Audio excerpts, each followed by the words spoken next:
I still remember the first time they called me gifted, not as praise, but as diagnosis. They came for me on the morning of my 6th birthday. Imperial agents, their faces hidden behind red hoods, carrying instruments that hummed with a sound that made my ears bleed. My mother would not look at me as they bound my hands with cold iron shackles. She kept her eyes fixed on the floor, as if what stood before her was not her son, but something unclean, something to be feared, something that had only been pretending to be human all along. I was not the only one they took that day. 12 children from my hab block, all bearing what the Imperium calls the witch mark, the cursed ones, the dangerous ones, the useful ones. They marched us through streets choked with incense and hymns. The crowds parted like water before a blade. No one dared to look directly at us, but I could feel their hatred, their fear, their relief that it was not their child being taken away. We boarded a black ship, its hull adorned with symbols that hurt my eyes to look upon. It smelled of antiseptic and burning hair. "You belong to the Emperor now," said the woman who processed us, her voice flat and cold as the void between stars. "Your previous life is over. Your name is no longer yours to claim. You are Psyker Designate MX-379. Her augmetic eyes whirred as they focused on my face. Preliminary tests indicate Delta-level potential. Strong enough to be useful, not strong enough to warrant immediate execution. I did not understand then what she meant. I would learn. Oh, how I would learn. The journey was endless, a nightmare of darkness and whispers. The null iron chains grew heavier with each passing day, biting into my wrists until they bled. But without them, the voices would come. Voices that spoke in languages no human throat could produce. Voices that promised power, freedom, pleasure beyond mortal comprehension. Voices that lied. When we finally arrived at the Scholastia Psychana on Terra, I had already forgotten what the sun looked like. The sanctioned psyker who met us at the disembarkation chamber had no eyes, only smooth skin where they should have been. Yet I could feel him looking at each of us, measuring the weight of our souls, judging which would break first. "Most of you will not survive the first year," he said without preamble. "Those who do will wish they had not. But know this, your suffering serves the Emperor, your pain shields humanity. Your sacrifice will never be remembered, but without it, mankind would perish in fire and madness." I remember thinking it sounded like a poor bargain. 15 years later, I know it to be the only bargain their island. The Scholastia Psychana was not a school as I had understood the term. It was a prison, a laboratory, a slaughterhouse, and a temple. Its corridors were carved from black stone that absorbed light and sound. Its chambers echoed with screams and prayers, often indistinguishable from one another. Every surface was etched with wards that burned the skin of those with the gift to see them. My first night, they placed me in a cell barely large enough to lie down. The walls were lined with psi-reactive copper that reflected my thoughts back at me, amplified and distorted. I could hear the weeping of the other children, each isolated in their own metal coffin. 3 of them died before morning, their minds shattered by the psychic backlash of their own fear. The overseers called it necessary attrition. We began each day with the prayer of containment, 300 verses recited on our knees with our foreheads pressed against cold stone. I am the vessel, not the content. I am the channel, not the power. I am the servant, never the master. Over and over until our voices gave out and the words lost all meaning, becoming merely sounds that vibrated in our bones. Breakfast was a flavorless nutrient paste, laced with drugs that suppressed our appetites and dulled our emotions. A blessing, really, considering what followed. The morning sessions were devoted to control exercises. We would sit in circles, null iron collars chaining us to the floor, while instructors placed objects before us. Simple things. A feather, a cup of water, a candle.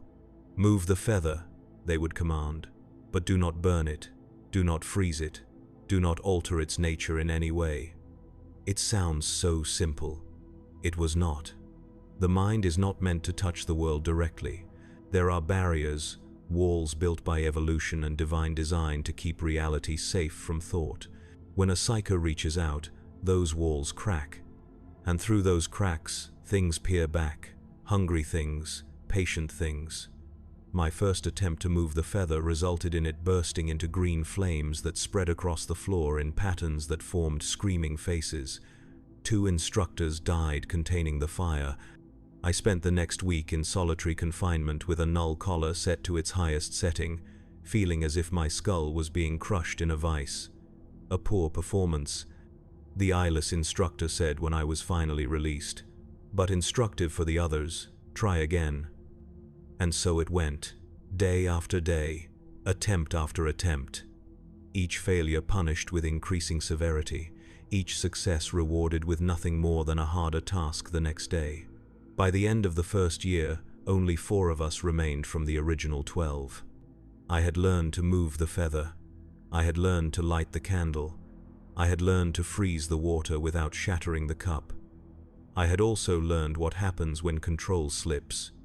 Arek was the first of us to manifest telepathic abilities. He could touch the surface thoughts of others, a valuable skill that marked him for special training. I envied him until the morning I woke to find him standing over my bed, blood streaming from his eyes and ears. "They never stop talking," he whispered. "So many voices, everyone, everything, even the stones are screaming." His mind had opened too far, too fast. He had heard not just the thoughts of our instructors, but of every living being in the facility. Thousands of minds crashing into his at once, without filter or protection. They did not execute him immediately. That would have been merciful. Instead, they took him to the demonstration chamber, where senior students were gathered to witness the consequences of insufficient discipline. They removed his null collar and restraints. Then they simply waited. It took less than a minute. His eyes rolled back. His body contorted. His skin began to ripple as if something beneath it was trying to get out. Then he spoke, but the voice was not his own. Such delicious despair, such exquisite pain. A feast, laid out just for me. What followed cannot be described in terms that would not invite the very horrors I witnessed. I will say only this: when it was over, when the sanctioned psychers and the Sister of Silence had done their work, there was nothing left of Arek but a smear on the floor and a psychic echo that lingered for days, causing nightmares throughout the facility. "This is failure," the eyeless instructor said, his voice perfectly level. "Return to your training." So we did. The second year brought new lessons. No longer were we simply learning to control our abilities. Now we were learning to use them, to focus psychic energy into destructive forms, to peer through the veil between worlds, but never to reach through it, to touch minds not just to read them, but to break them. These lessons were taught by members of the Adeptus Astra Telepathica, veterans of 1,000 battles whose bodies and minds bore the scars of their service. Many were blind, their eyes burned out by the power they channeled. Others were missing limbs, not lost to enemy fire, but amputated after warp corruption began to spread through their flesh. All of them were hard, hollow men and women who spoke of their gift as one might speak of a terminal disease, with a mixture of resignation and bitter pride. "You will suffer," said Instructor Kane, a rail-thin man with silver studs implanted along his jawline. "You will die, probably in pain, probably in fear. But before that happens, you will serve. You will be the eyes of the fleet, the voice that carries orders across the void, the fire that burns the heretic and the mutant. You will be the weapon of weapons." He taught us biomancy, the art of manipulating living tissue. Under his guidance, we learned to accelerate healing, to stop blood flow, to cause heart muscles to seize. We practiced on servitors first, then on condemned prisoners. The first time I stopped a human heart, I vomited for hours afterward. By the 20th time, I felt nothing at all. Instructor Vale handled our training in pyrokinesis. She had no lower jaw, just a mechanical apparatus that clicked and whirred when she spoke. Fire, she explained, was the purest expression of the psyker's art. Direct, undeniable, cleansing. "The flames you summon are not metaphorical," she said. but neither are they entirely natural. They burn with your will, your faith, your hatred. They are an extension of your soul. Use them carelessly, and it is your soul that will be consumed. We learn to create fire from nothing, to shape it, direct it, control its hunger. We practiced in chambers lined with fireproof ceramite, wearing flame-retardant robes that still left us covered in burns at the end of each session. But the most difficult lessons, the ones that claimed the most lives, were those in divination and telepathy. To open one's mind to the future or to other minds is to create a conduit through which malevolence can flow both ways. Instructor Heimlen, a blind woman with a face so scarred it barely seemed human, taught us to shield our thoughts, to create mental barriers that would keep our minds our own. The voices will never stop, she told us, not until you die. They will whisper to you in your dreams. They will scream at you in moments of weakness. They will offer you everything you have ever wanted. Power, knowledge, freedom from pain. They will sound reasonable. They will sound kind. She leaned forward, her ruined face inches from mine. They are lying. Always. Forever. There is no bargain you can make with the warp that will not destroy you and everything you touch. Remember that when the voices speak sweetest. I did remember. I do remember. Even now, as I write these words with shaking hands, I can hear them, patient, persistent, promising relief from the crushing weight of existence. I do not listen. I recite the litanies. I tighten my null collar until my vision dims. I carve the wards of aversion into my palms with the edge of my stylus, letting the pain ground me in reality. It is never enough. But it must be. The third year brought specialization. Those who showed particular aptitude for certain disciplines were separated for focused training. I was assigned to the augurs, those whose gift allowed them to pierce the veil of time and space, to see what was hidden, to know what was coming. It should have been an honor. It felt like a death sentence. Divination is perhaps the most dangerous of the sanctioned psyker arts. To see truly, one must open the mind's eye completely, and what that eye sees cannot be unseen. The currents of fate, the tangled threads of possibility, the lurking horrors that wait in potential futures. All of it floods into the unprotected mind, carving channels that never fully heal. Our instructor was a woman named Sybil, ancient beyond reckoning, her body so withered that she was carried into our training chamber on a palanquin operated by servitors. Her skin was translucent, blue veins visible beneath like rivers on a map. Her eyes were white orbs that never blinked. "You think you know fear," she said, her voice surprisingly strong. "You have not yet begun to understand it. To see the future is to see the end of all things. To know with certainty that all endeavor is ultimately futile, that entropy claims everything, that the stars themselves will one day go out." She smiled, revealing teeth filed to points. "And yet we look, because to be blind is worse. To stumble forward in ignorance is to invite disaster not just for ourselves, but for all humanity." Our training began with simple exercises, reading sealed messages, locating hidden objects, describing rooms we had never entered. With each success, the tasks grew harder, predicting the outcome of random events, identifying infiltrators among loyal subjects, seeing through the eyes of animals, then servitors, then willing humans. The strain was immense. 2 of my fellow augurs suffered brain hemorrhages during particularly difficult viewings.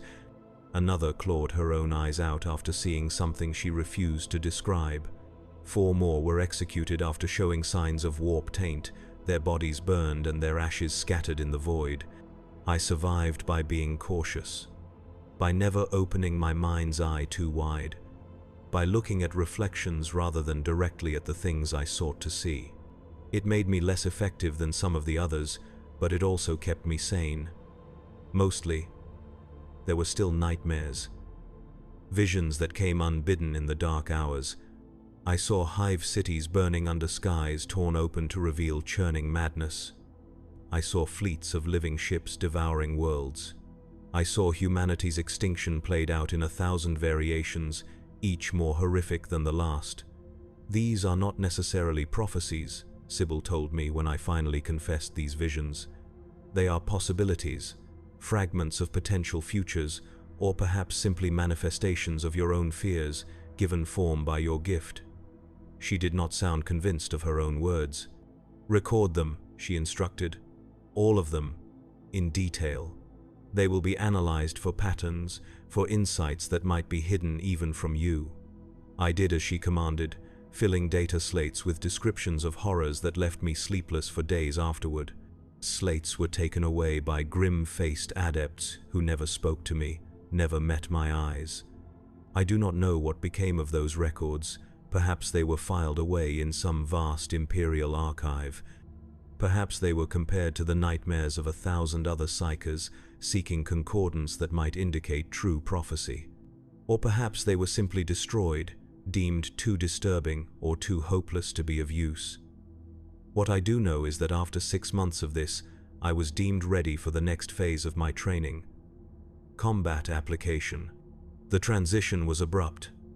One morning I was in the divination chambers, peering through time and space.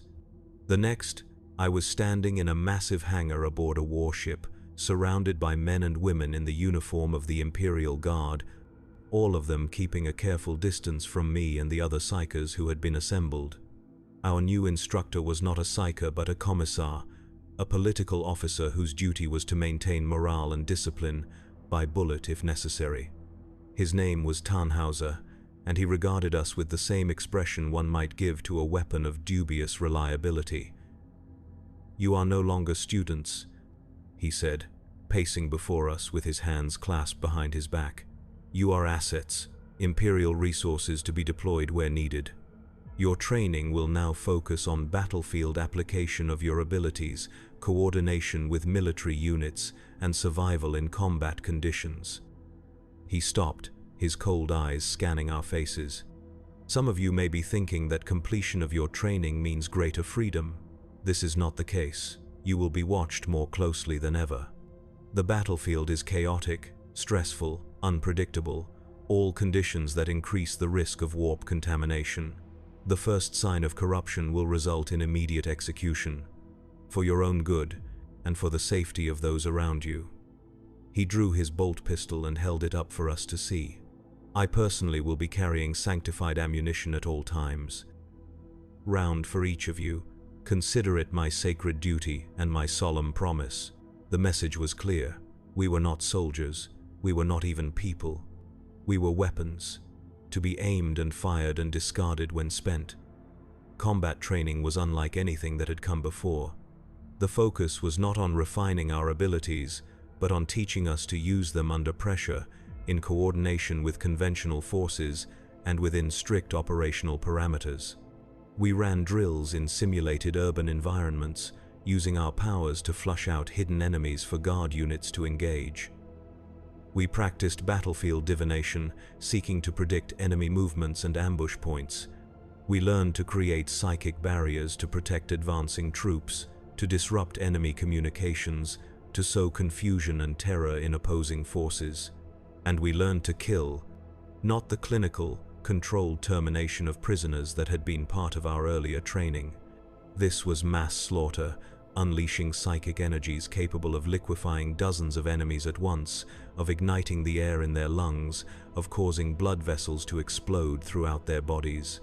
The targets were servitors at first, then captured heretics and mutants deemed too dangerous or too corrupted for redemption.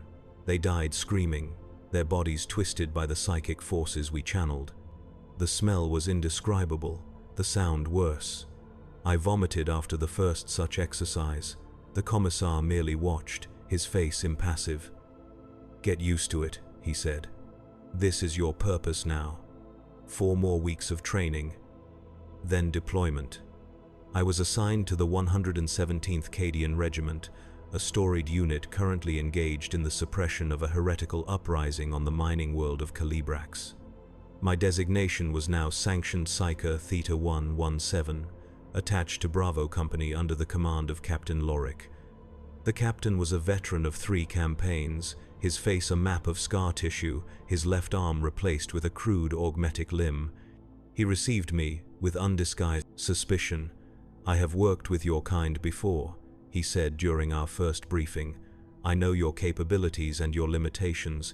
You will follow my orders exactly. You will not use your abilities without explicit authorization. You will remain under guard at all times." He leaned forward, his augmetic hand scratching at the surface of his desk. "The men already think this assignment is cursed. A warp storm delayed our arrival. Supply lines have been compromised. Enemy resistance is stronger than intelligence suggested. Morale is low. Having a witch in their midst will not improve matters. Keep your head down, do your job, and try not to get anyone killed, including yourself." My quarters were a converted storage compartment, barely large enough for a cot and a small shrine to the Emperor. 2 guards were posted outside at all times, as much to protect me from the superstitious hatred of the regiment as to protect them from any potential psychic mishap. I spent the first 3 days in isolation, studying tactical data and intelligence reports, trying to form a mental map of the conflict zone. The uprising on Calibrax had begun 6 months earlier, following the discovery of ancient artifacts in one of the deeper mining shafts. What had started as isolated incidents of madness and violence had escalated into full-scale rebellion, with nearly half the planet's population now in open revolt against Imperial authority. The reports were clinical in their description of atrocities committed by the rebels: ritual sacrifices, flesh crafting, mass orgies of violence that left entire hab blocks decorated with entrails. But between the lines, I could read the fear. This was not a mere political uprising. This was something far worse: chaos worship. On the 4th day, I was summoned to the command center for my first assignment. Captain Lorik stood before a hololithic display of a mining complex designated Epsilon 9, surrounded by his senior officers. None of them would meet my eyes as I entered. "Psyker," Lorik said without preamble, "we are planning an assault on this facility. It has been identified as a center of rebel activity, possibly their command node for this region. Before we commit forces, I want to know what we are walking into." I understood what he was asking.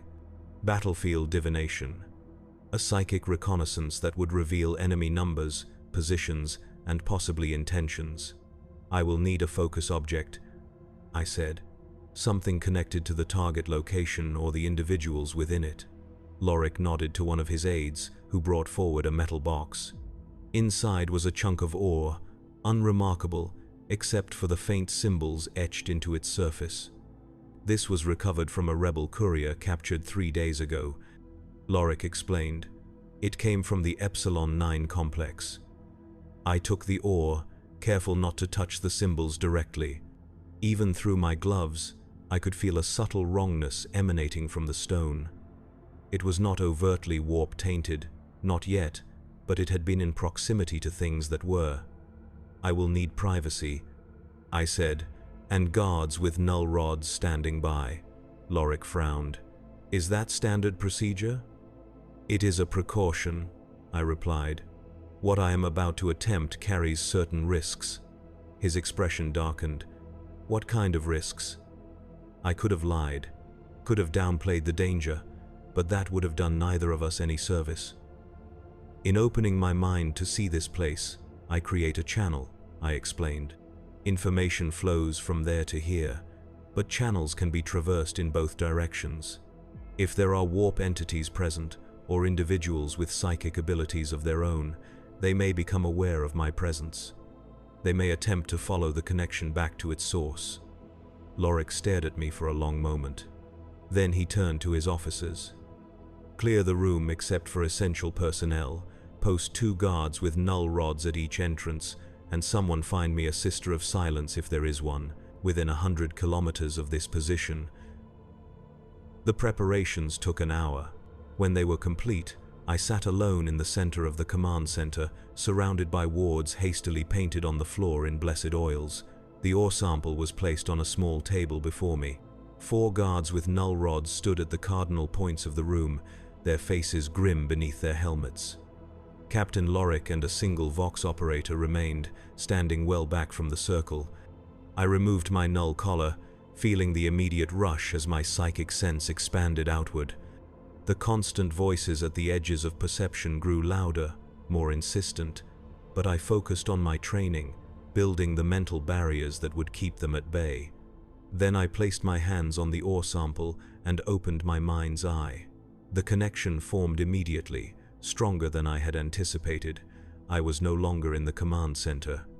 I was rushing through darkness, pulled along a tunnel of shifting energies toward a destination that grew clearer with each passing moment. Epsilon 9 appeared before me, but not as it would appear to normal eyes. I saw it as a nexus of energies, a tangled knot in the fabric of reality where warp and materium bled into one another. The mining complex was a wound in the world, and through that wound, things were emerging. I focused, trying to see details that would be tactically useful. Numbers, positions, weapons, what I saw froze my soul. The complex was indeed occupied by rebel forces, hundreds of them, but they were no longer entirely human.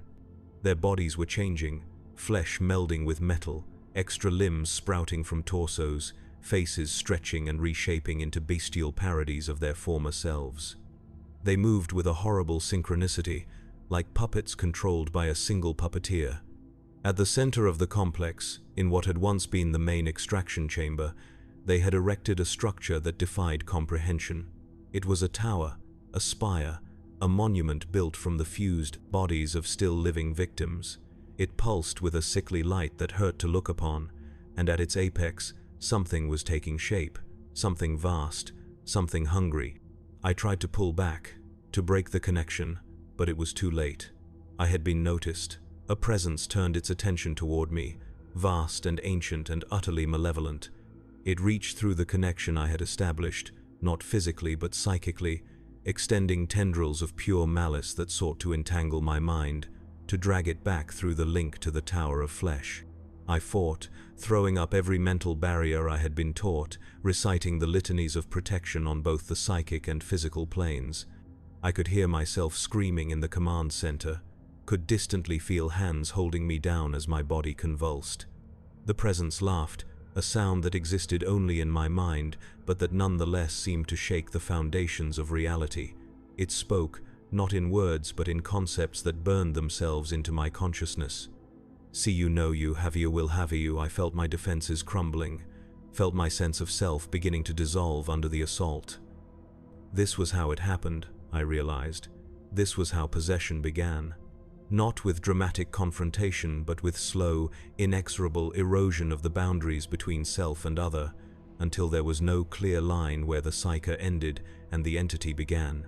In desperation, I reached for the null rods I knew were nearby in the physical world.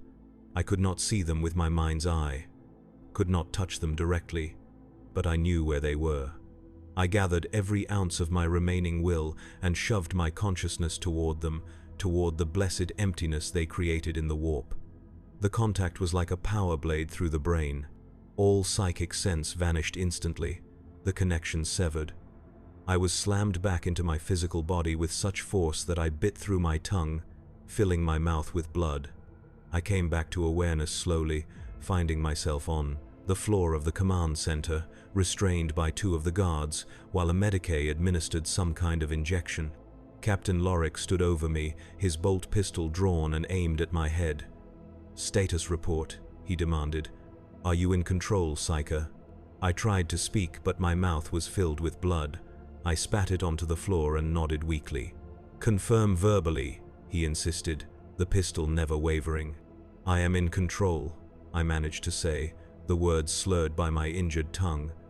"The connection is broken. I am myself." He did not lower the pistol immediately. His eyes studied my face, looking for any sign of the telltale indicators of possession. The medicae ran an auspex over my body, checking for the physiological markers of warp contamination. "Readings are within acceptable parameters," the medicae reported. "Elevated stress indicators, but no sign of corruption." Only then did Lorick holster his weapon. He offered me no apology for the precaution. None was expected or needed. "What did you see?" he asked, helping me to a sitting position. I told him everything: the transformed rebels, the tower of flesh, the entity taking shape, the psychic attack. His face grew grimmer with each detail. When I had finished, he turned to the Vox operator. "Send an emergency transmission to Fleet Command. Request immediate orbital bombardment of the Epsilon 9 complex and surrounding 10-kilometer radius. Authentication code Loric Epsilon Delta 79. The Vox operator paled. "Sir, that area includes several loyal settlements." "I am aware, Lieutenant. Send the transmission." As the officer hurried to obey, Loric turned back to me. "Can you stand?" With his help, I managed to get to my feet, though my legs trembled beneath me. The psychic backlash had left me physically drained, as if I had run for days without rest. "What happens now?" I asked. "We evacuate to minimum safe distance and wait for the Emperor's mercy to rain from the sky," he said grimly, "and pray to the throne that it will be enough." The evacuation order went out immediately.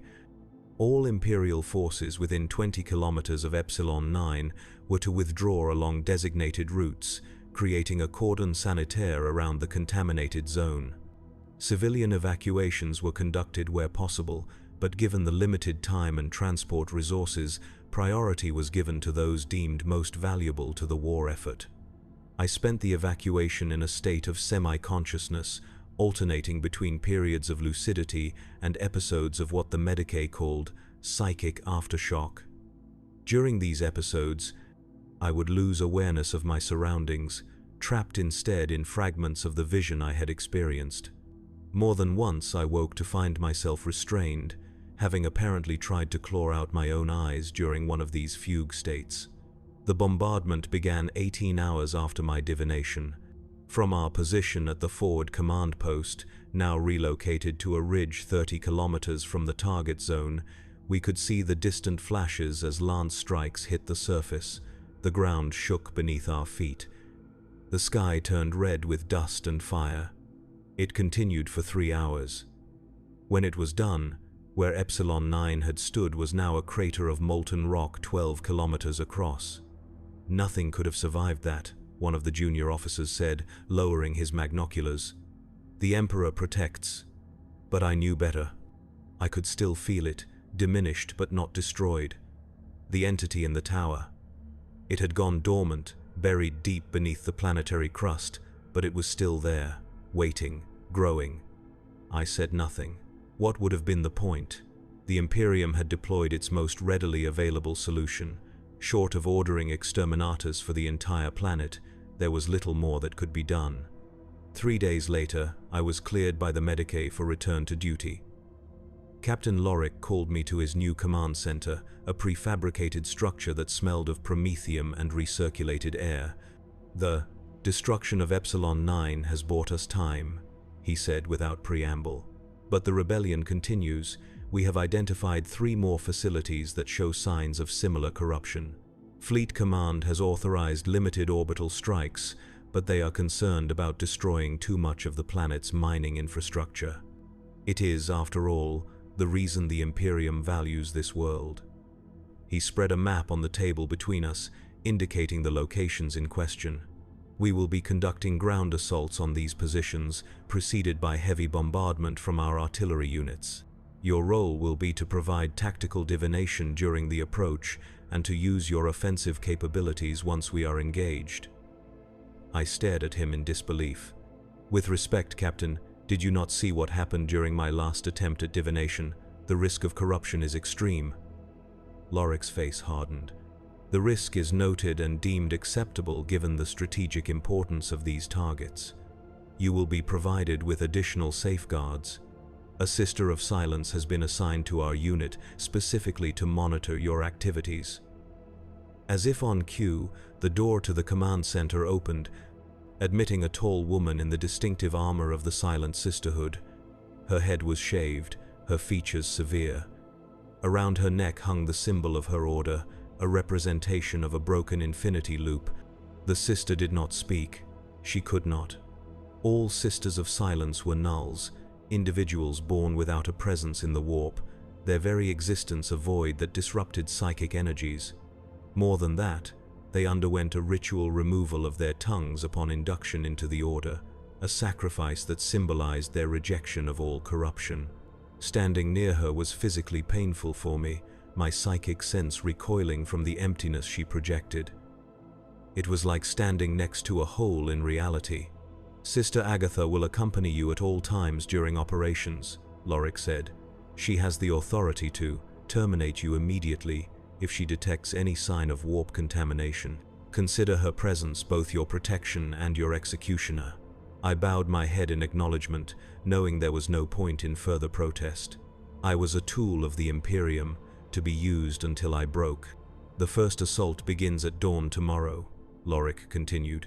"Get whatever rest you can. You will need your strength." Dawn on Calibrax was a muted affair, the sun barely visible through the perpetual haze of industrial pollution and dust thrown up by the ongoing conflict.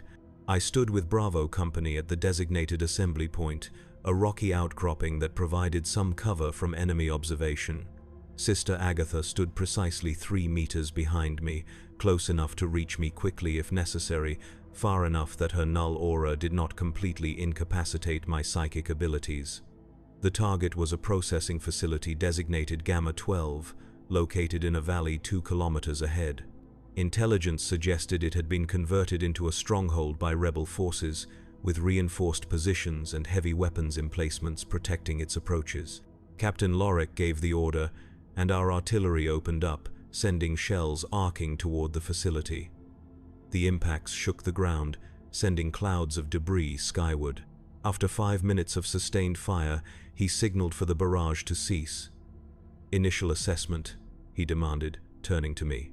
This would be a limited divination, a quick look rather than the deep probe I had attempted at Epsilon 9. Less informative, but also less dangerous. I closed my eyes, reaching out with my mind, skimming the surface of reality around the target. What I sensed was confusion, pain, anger, but nothing overtly warp-tainted. The defenders were still human, or at least had not yet transformed beyond recognition. Their numbers were reduced by the barrage, but still substantial. They were regrouping, moving to secondary positions, preparing for the ground assault they knew would follow. "Approximately 200 defenders," I reported, mostly concentrated in the western and northern sections of the facility. Heavy weapons positioned at these coordinates. I indicated points on Lorik's tactical display. No sign of warp entities or major corruption, but there is something at the center of the complex that I cannot see clearly. A blind spot. Lorik frowned. "Deliberate concealment?" "Possible," I admitted. "Or simply the limitations of a surface reading. To see more, I would need to probe deeper." He considered this, then shook his head. "Not worth the risk at this stage. We proceed with the assault as planned. You will accompany the third wave, under the protection of Squad Epsilon. You are authorized to use offensive psychic abilities as necessary to support our advance, but only on my direct order." The assault began with a second, shorter artillery barrage, followed by the advance of our first wave, 50 guardsmen moving forward in standard dispersed formation. They made it halfway to the facility before the rebel forces opened fire. Las beams and solid projectiles cut through the morning haze, dropping a dozen men in the first volley. The remaining guardsmen took what cover they could find, returning fire while the second wave moved up to support them. Slowly, methodically, they began to advance again, pushing through withering fire toward the outer perimeter of the facility. I watched from my position with the third wave, feeling the fear and determination of our forces, the rage and desperation of the defenders. My handler, a grim-faced sergeant named Thule, kept his lasgun trained in my general direction at all times, ready to execute me at the first sign of corruption or disobedience. "Captain Lorik orders you forward," a Vox operator informed us after 15 minutes of bloody exchange. "Third wave is to advance and provide support at the eastern entrance." Sergeant Toole nodded curtly. "You heard the man. Move out." "Which?" "Stay in the middle of the formation. Sister, watch him closely." We advanced down the slope toward the facility, moving from cover to cover as las fire stitched the ground around us. 3 men died in the first minute, their bodies falling beside me. faces frozen in expressions of surprise or fear. I had seen death before, had caused it during my training, but never like this. Never in such chaotic abundance. The air was thick with the smell of blood and cooked flesh and fear sweat. The noise was overwhelming, a constant din of weapons fire, explosions, screams, and shouted orders. We reached the eastern entrance, a massive cargo door now half destroyed by artillery fire. The first and second waves had secured a perimeter around it, but were pinned down by heavy fire from defensive positions inside.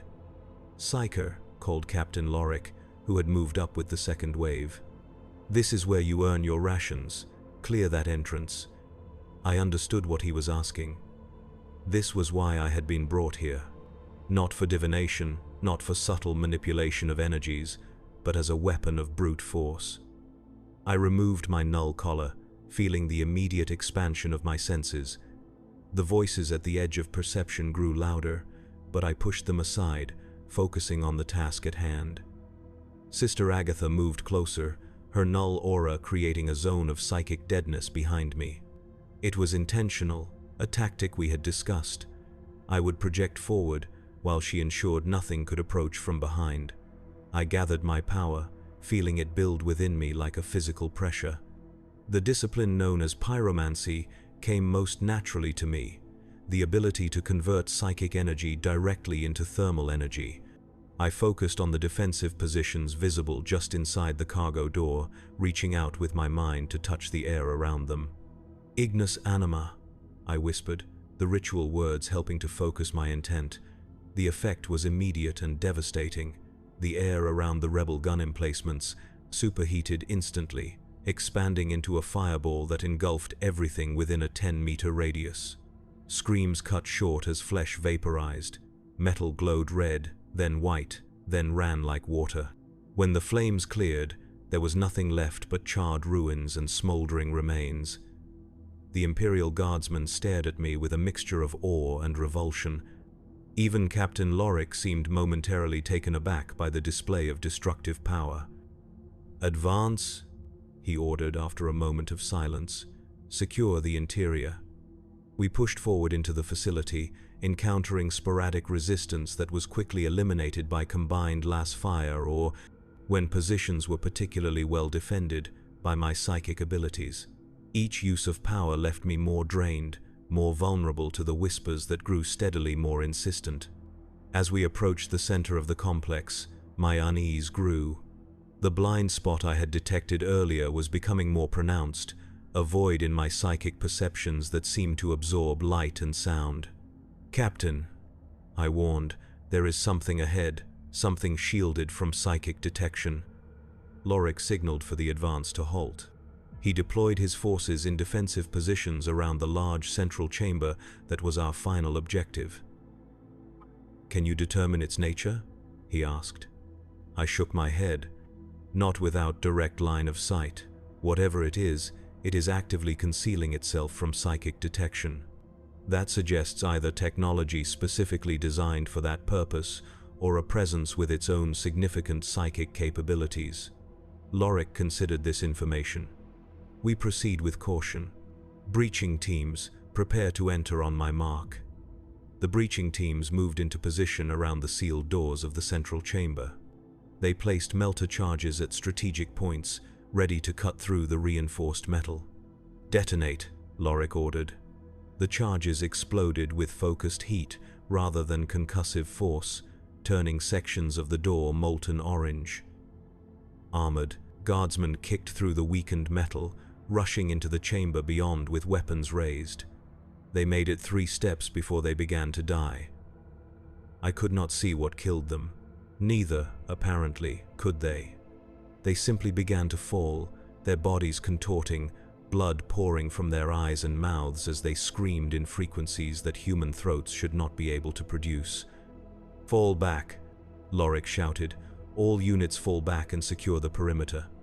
As the surviving guardsmen retreated, I caught my first glimpse of the chamber beyond the doors. At its center stood a device that defied simple description. It appeared to be a pillar of black metal, covered in symbols that hurt the eyes to look upon. Around it, arranged in concentric circles, were the bodies of what I assumed had been the facility's original workers, now fused to the floor and to each other in a grotesque display of fleshcraft. They were still alive, still conscious. Their eyes tracked our movements, pleading silently for release that would not come.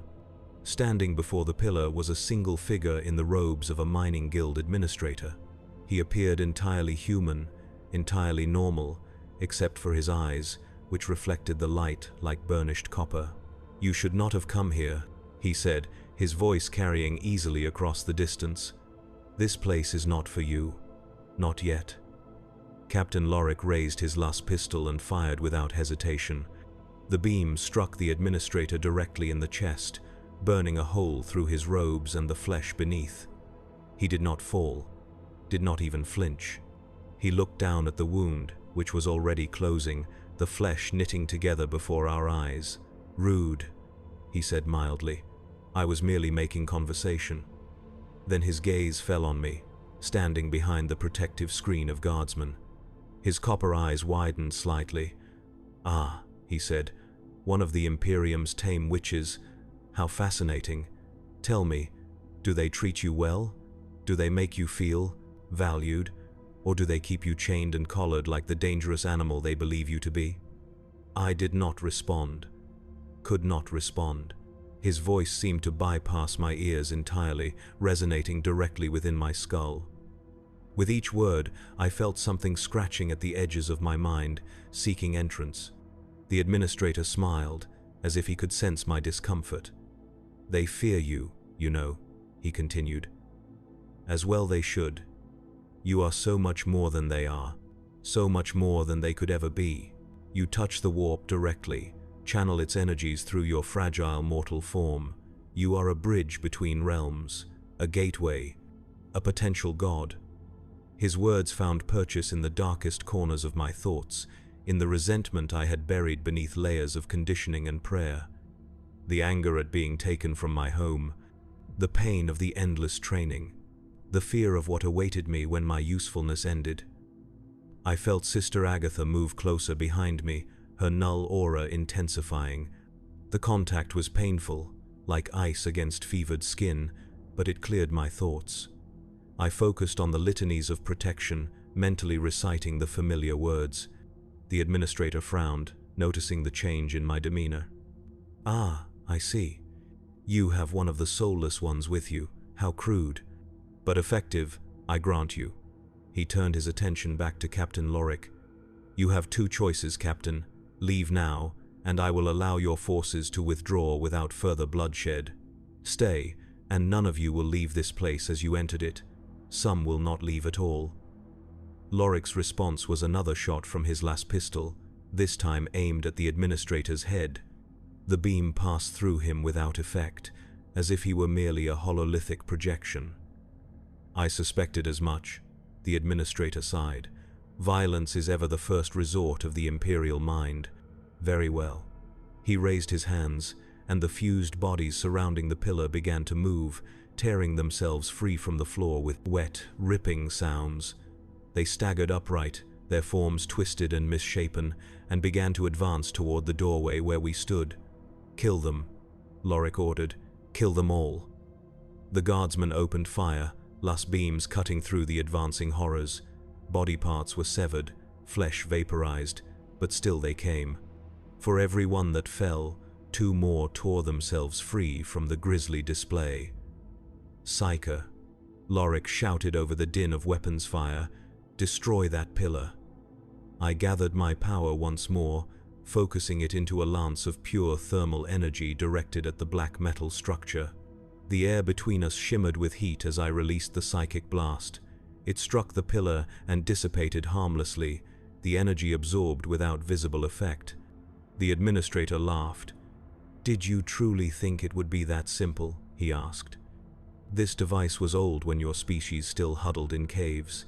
It has survived the death of stars. Your parlor tricks cannot harm it."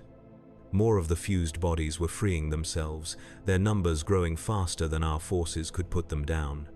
They began to slip past our defensive line, engaging the guardsmen in close combat where their twisted forms and unnatural strength gave them a terrible advantage.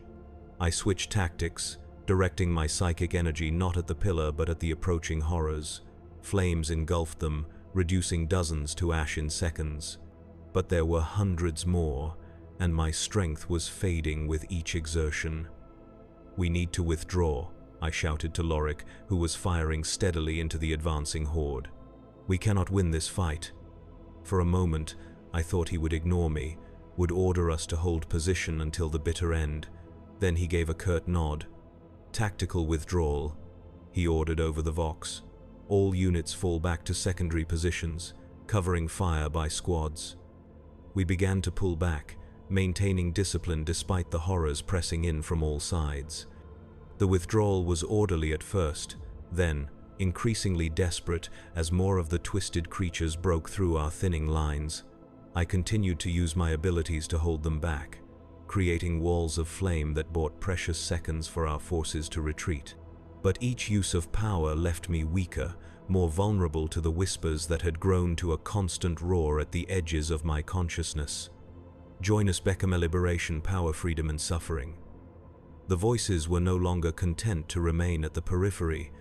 They pushed inward, seeking purchase in my thoughts, offering promises, painting visions of a world where I was not a slave but a master, where my gifts were celebrated rather than feared. I felt my control slipping, the careful barriers I had maintained beginning to crack under the strain. The flames I conjured began to change color, shifting from natural orange to an otherworldly green that left strange afterimages on the retina. Sister Agatha noticed immediately.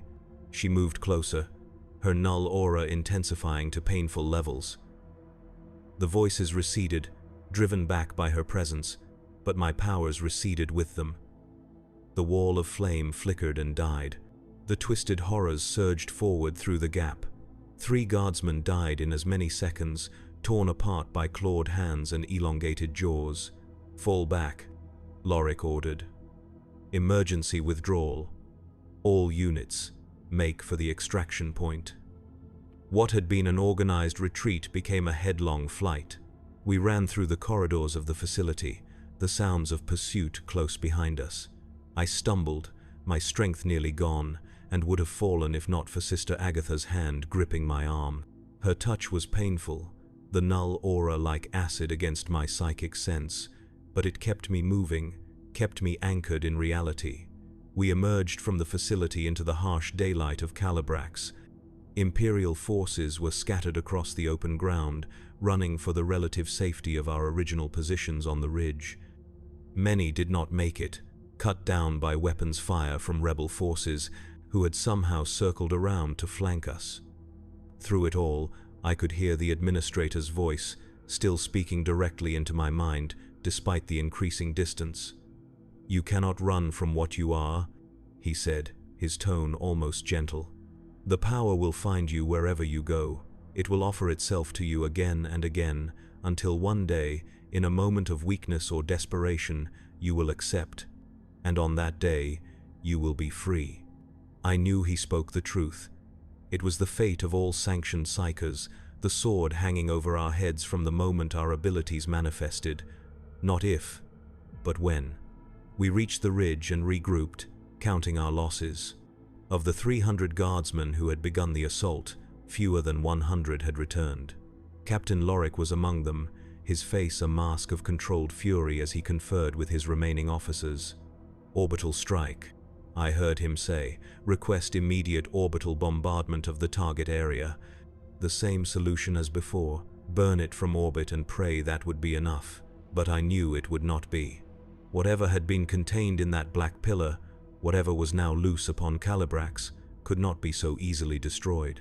It would go dormant again, hide itself deep beneath the surface, continue its slow corruption of the world and its people, and one day it would emerge again, stronger than before.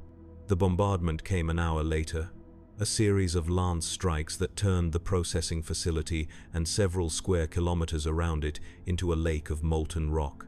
We watched from our position on the ridge, the heat of the blast washing over us even at this distance. When it was done, Captain Lorik approached me where I sat, exhausted, under the watchful eyes of Sister Agatha.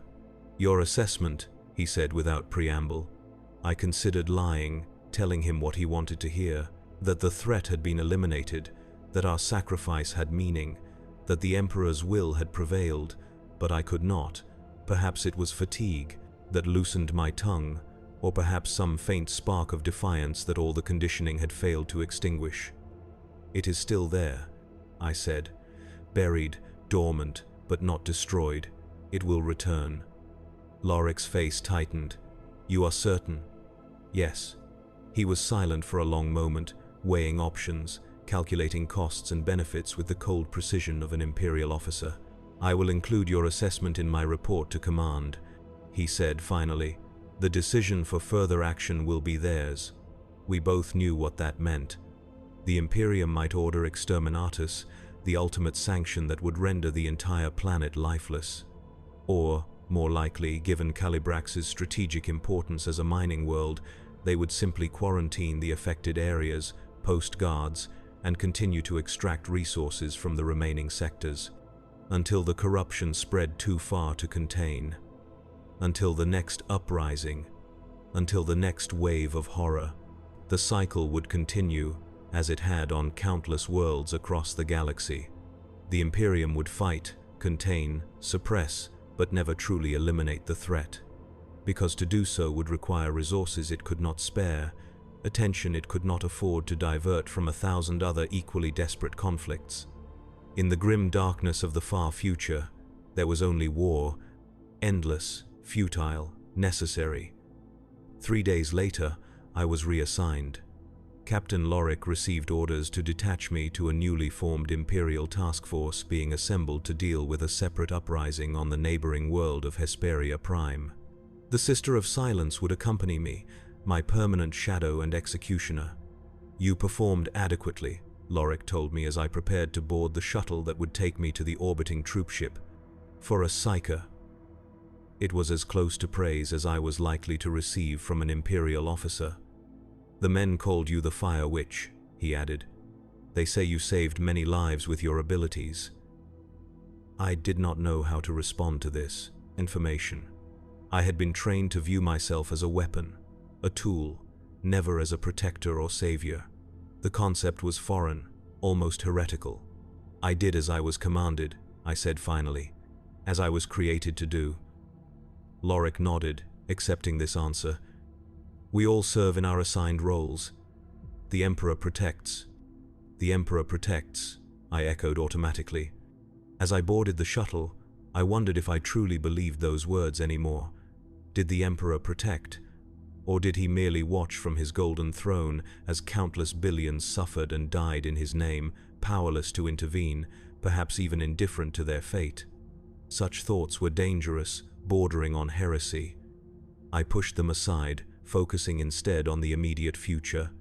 A new assignment, new battles, new horrors to face with my dwindling strength and increasingly fragile control. How long until I slipped? How long until the voices broke through my defenses?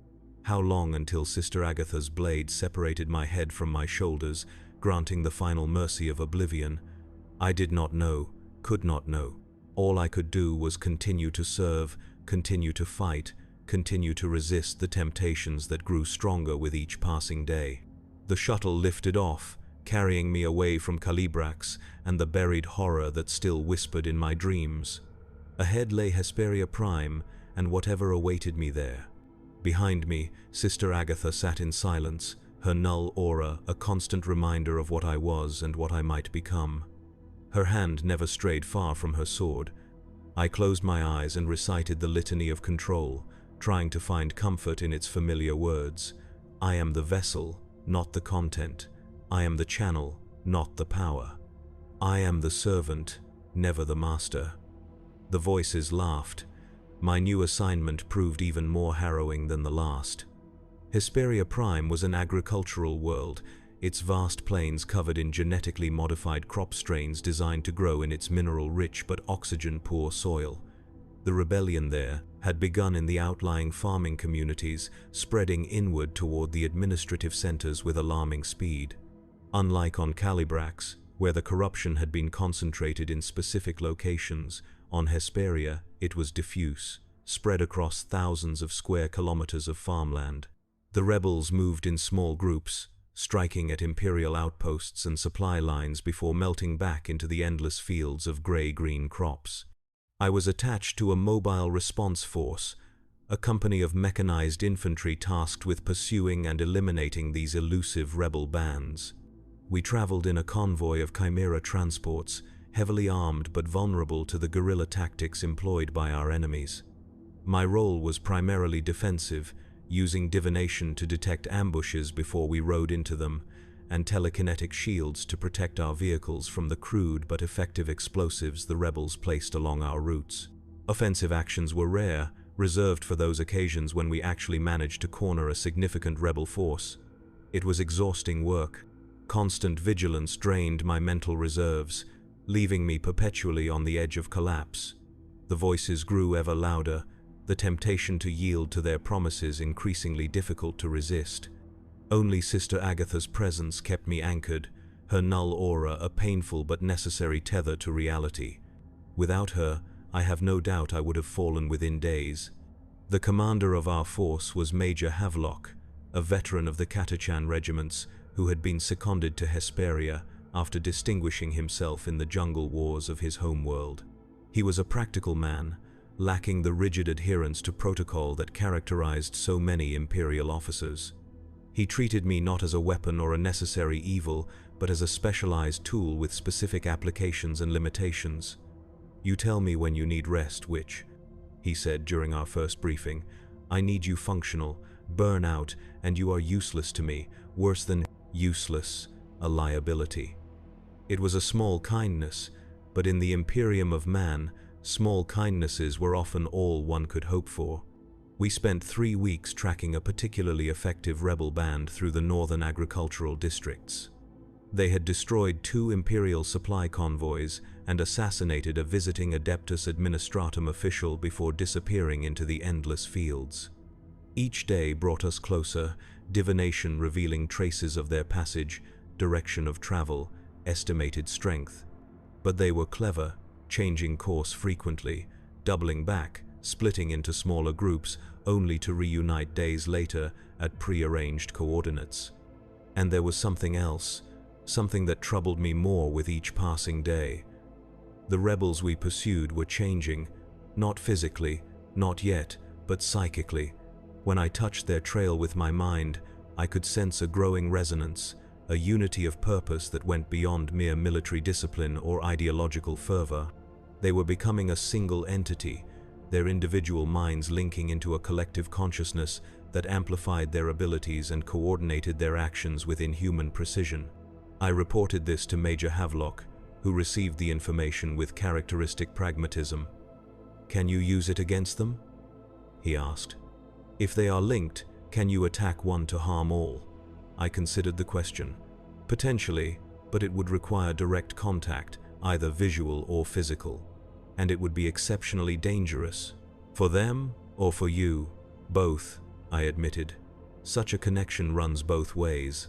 In attempting to attack their collective mind, I would expose myself to their influence." Havelock nodded, understanding the implications. "A last resort, then. We continue the pursuit as planned." On the 23rd day of the hunt, we finally cornered our quarry. They had taken refuge in an abandoned processing facility, a massive structure of rockcrete and plasteel surrounded by silos and distribution yards.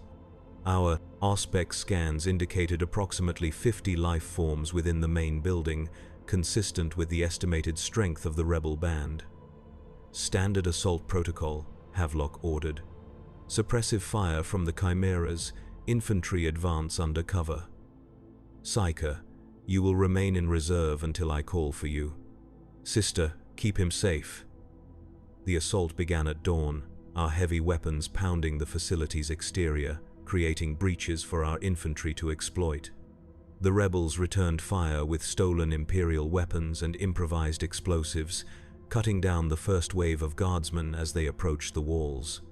I watched from my position in the command chimera, using my abilities to provide real-time information about enemy positions and movements. What I saw troubled me deeply. The rebels were not fighting as individuals but as extensions of a single will. They did not communicate verbally or via vox. They simply knew where to be, when to fire, how to coordinate their actions for maximum effect. It was as if they were puppets controlled by a master puppeteer.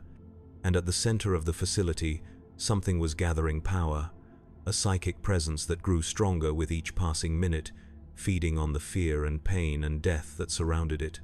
"Major," I said urgently, "there is something else in there, something powerful. We need to withdraw." Havelock frowned, studying the tactical display that showed our forces slowly gaining ground despite heavy casualties. "We have them cornered," he said. "This ends today." "You do not understand," I insisted. "What you are fighting is not what you think. These are not rebels, not anymore. They are vessels, channels for something far worse." As if to punctuate my warning, the quality of the battle changed abruptly. The rebel fire became more precise, dropping guardsmen with single shots to the head or throat. Then the first of the true horrors emerged from the facility. It had once been human. The basic structure of its body still suggested humanity. But it had been changed, transformed into something that defied rational comprehension. Its skin had hardened into chitinous plates that deflected las fire. Its arms had elongated, ending in razor-sharp talons that could tear through flak armor with ease.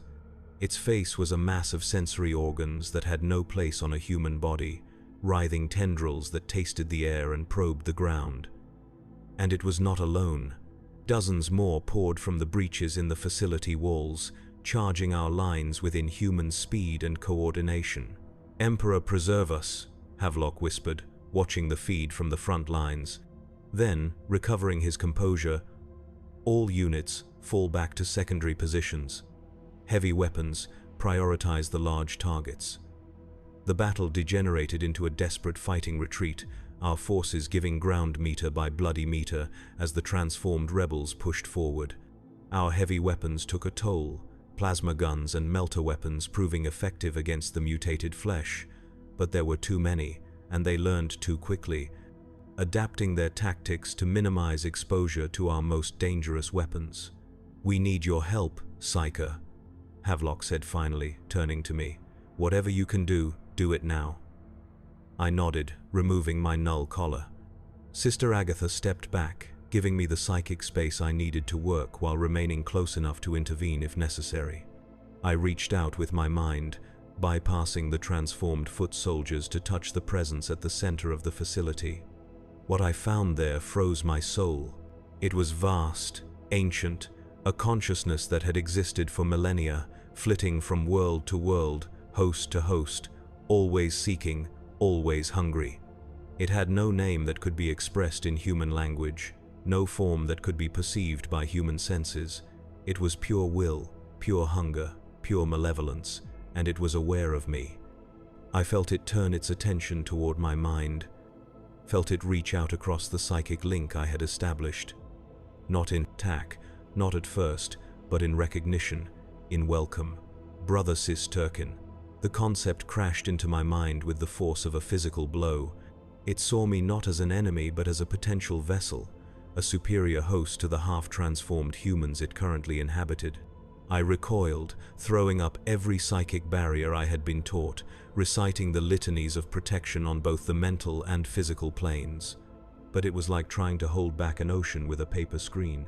The entity smashed through my defenses with contemptuous ease, flooding my mind with images and sensations that defied description. I saw worlds burn. I saw civilizations rise and fall. I saw the birth and death of stars, and through it all, I saw the entity, moving from host to host, world to world, feeding, growing, spreading its influence across time and space.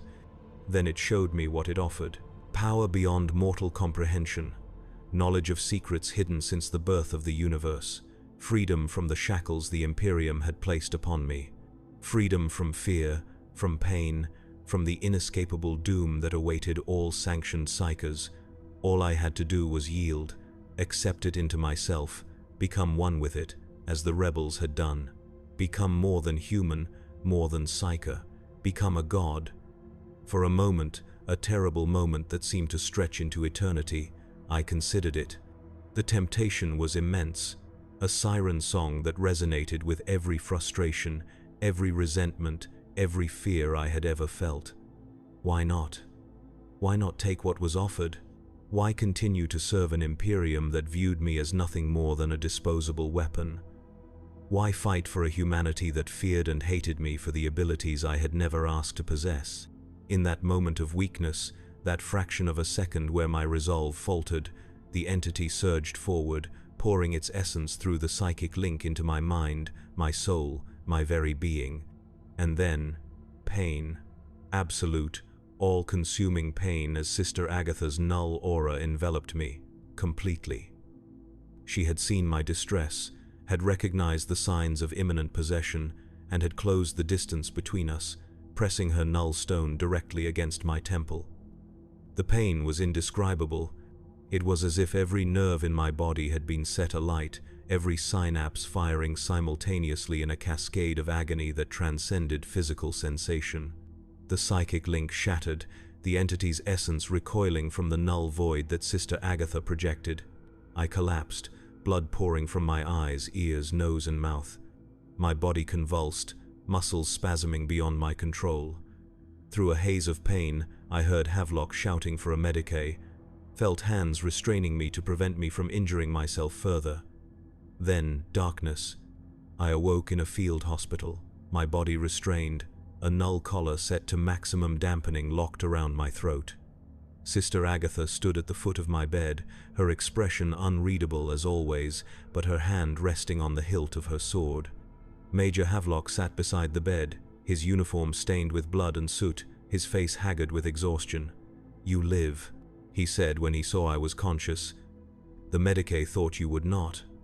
I tried to speak, but my throat was too dry, my vocal cords damaged by screaming I did not remember. Havelock offered me water from a canteen, helping me drink despite my restraints. "What happened?" I managed to ask after the blessed moisture had soothed my ravaged throat. "We lost," Havelock said simply. "After you collapsed, the enemy broke through our lines. We were forced to withdraw completely. 3/4 of the company dead or missing." He leaned forward, his eyes hard. "I need to know what happened to you. What did you see? What did you find in that facility?" I told him, as completely and honestly as I could, about the entity, its age, its nature, its offers, about my moment of weakness, my near fall. When I had finished, Havelock was silent for a long time, processing the implications of what I had revealed. "This is beyond a mere rebellion," he said finally. "Beyond even the usual heresy, this is a full-scale demonic incursion." The word hung in the air between us. Daemon. Not simply a warp entity, not merely a Xenos presence, but one of the true denizens of the Imperium, the nightmare creatures that served the ruinous powers. "We need to report this directly to Sector Command," Havelock continued. "Request immediate reinforcement. Inquisitorial intervention." The mention of the Inquisition sent a chill through me. The relationship between the Inquisition and sanctioned psychers was complicated at best. They valued our abilities but distrusted us inherently, and a psyker who had nearly fallen to demonic possession would be viewed with extreme suspicion. "Will they execute me?" I asked, though I already knew the answer. Havelock met my gaze directly. "Most likely. You came very close to becoming a gateway for a warp entity of significant power. From the Inquisition's perspective, the risk of allowing you to live would outweigh any potential future utility." He hesitated, then added, "If I were you, I would not be present when the inquisitorial representatives arrive." I stared at him in shock. Was he suggesting what I thought he was? "That would be desertion," I said carefully. "Heresy." Havelock shrugged. "It would be, and normally, I would be the first to execute a deserter. But these are not normal circumstances. You have served well. You resisted when many would have yielded. and I believe your abilities may yet be needed in the fight to come." He stood, avoiding Sister Agatha's gaze. "I am due to make a full report to command in 1 hour. During that time, this area will be minimally staffed. The Medicae has been ordered to attend to more critical cases in the main ward. The restraints you wear are standard issue. The key code is 7734. With that, he turned and left, leaving me alone with Sister Agatha. I looked at her, trying to read some hint of her intentions in her impassive face. Would she allow this? Or would her duty compel her to prevent my escape, to ensure I faced the judgment of the Inquisition? For a long moment, she remained motionless. Then, slowly, deliberately, she removed the null stone from around her neck and placed it on the bed beside me. Without it, her null aura was significantly reduced, enough that I could potentially use my abilities despite the collar. She met my eyes one last time, inclined her head in the slightest of nods, then turned and walked away, leaving me alone in the small Medicae tent. I did not hesitate. Using the key code Havelock had provided, I released my restraints. The null collar was more problematic, requiring a different code that I did not possess. But with Sister Agatha's null stone now in my possession, I was able to use a small, focused burst of telekinetic energy to short out its locking mechanism. The collar fell away, and for the first time in months, my psychic sense expanded fully, unimpeded by either the collar or Sister Agatha's presence. The voices at the edge of perception swelled to a cacophony, but I forced them back, focusing on the immediate task of escape. I made my way out of the field hospital, using minor telepathic suggestions to divert the attention of the few staff members I encountered. Outside, the Imperial camp was in disarray, the remnants of several shattered companies attempting to reorganize after the disastrous engagement. I appropriated the uniform of a dead guardsman, using it to conceal my distinctive psycho robes. With my head down, and my mind carefully shielded to avoid psychic detection, I made my way to the perimeter and slipped past the sentries during a shift change. Once beyond the camp, I began the long journey away from the war zone, away from the Imperium that had used me and would now discard me, away from the daemon that had nearly claimed my soul. I had no destination in mind, no plan beyond immediate survival. I was a rogue psyker now, a dangerous fugitive who would be shot on sight by any loyal Imperial citizen. My future, if I had one, would be spent in hiding, forever looking over my shoulder for the inquisitorial agents who would inevitably be dispatched to hunt me down. But I was free. For the first time since those red-hooded figures had taken me from my home, I was free to choose my own path, to make my own decisions, to live or die by my own will rather than the will of the Imperium. As dawn broke over the war-torn fields of Hesperia Prime, I wondered what my future held. Freedom, yes, but at what cost? The voices would remain, perhaps grow stronger without the discipline and wards of the Scholastia, and the daemon I had encountered would not forget me. Such entities had long memories and infinite patience. It might hunt me across the stars, drawn to the psychic beacon of my untethered mind. But those were concerns for tomorrow. Today, I would simply walk, putting distance between myself and my past, hoping to find some remote corner of the Imperium where I might live quietly, anonymously, controlling my abilities through the techniques I had been taught without drawing attention to myself. I knew the odds were against me. Rogue psychers rarely survived long. Either the Imperium found them, or the predators of the warp did, or their own powers eventually consumed them, turning them into the very abominations they had been warned against becoming. Perhaps that would be my fate as well. Perhaps freedom was simply an illusion, a different kind of cage with different bars. But as I walked across the blasted fields of Hesperia Prime, the rising sun warm on my face, I felt something I had not experienced since childhood. Hope. Hope that there might be more to existence than service and sacrifice. Hope that I might find a place where my abilities were neither weapon nor curse, but simply part of who I was.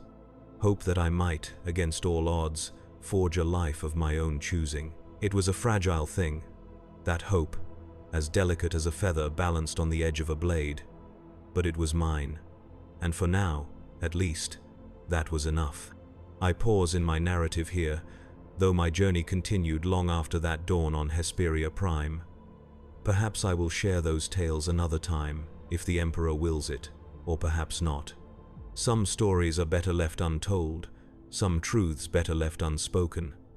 But know this, those of you who have never felt the touch of the warp upon your mind, we who bear the curse of the witch mark are not so different from you.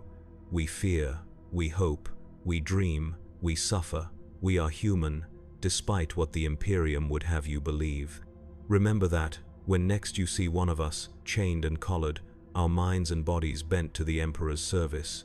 Remember that beneath the robes of office and the symbols of containment beats a human heart, feels a human soul, a soul that weeps for what it has lost, for what it might have been. In the grim darkness of the far future, there is only war, they say. Endless conflict, spanning the stars, consuming lives beyond counting.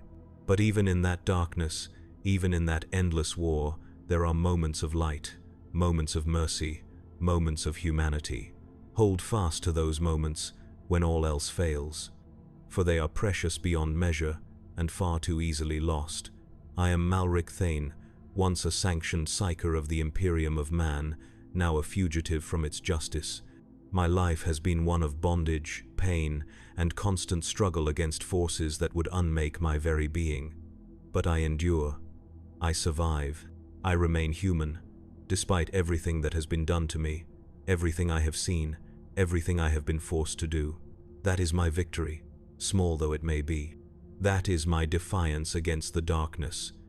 Whether I will maintain that victory in the days to come, I cannot say. The voices still whisper, the temptations still arise, the daemon still hunts, and the Imperium never forgets those who flee its service. But, for now, for this moment, I am Malric Thane, not Psyker designate MX-379, not the Fire Witch, not a weapon or a tool or a resource to be expended, just a man, walking toward an uncertain future, carrying hope like a flickering candle in the endless night. The Emperor may protect, but we must save ourselves. Perhaps that is the true horror of the life of an Imperial Psyker. Not the chains, not the pain, not even the constant threat of possession or execution, but the knowledge that we stand forever alone against the darkness, burdened with power we did not ask for and cannot relinquish, forever balanced on the knife edge between salvation and damnation. With each passing year, that balance becomes harder to maintain, the voices grow louder, the temptations stronger, the barriers between mind and warp thinner. There will come a day, I know, when my strength fails, when the walls I have built crumble, when the darkness that has haunted me since childhood finally claims its prize. On that day, I hope only for a clean end, a bolt shell to the brain, a blade through the heart, the final mercy of oblivion, before I become the very thing I have fought all my life to resist. But until that day comes, I will continue to walk my chosen path. I will continue to hope, to dream, to remember what it means to be human in a universe that conspires at every turn to strip that humanity away. In the end, that is all any of us can do, Psyker or not. We endure, we survive, we hold fast to whatever light we can find in the darkness. And perhaps, if we are very fortunate, we find moments of grace amidst the horror, moments of connection, moments of peace. I have known few such moments in my life, but I treasure each one, a hoard of memories more precious than all the wealth of terror, the kindness of Major Havelock, the silent understanding of Sister Agatha, the quiet dawn on Hesperia Prime, small mercies in a merciless universe. But enough to sustain me through the long night, and ahead, enough to remind me that even in the grim darkness of the far future, where there is only war, there remains the possibility of something more, something better. Something worth fighting for, worth dying for, something worth living for. I am Malric Thane, rogue psyker, enemy of the Imperium, hunted by daemons and men alike, and I am still here, still human, still free. For now that is victory enough.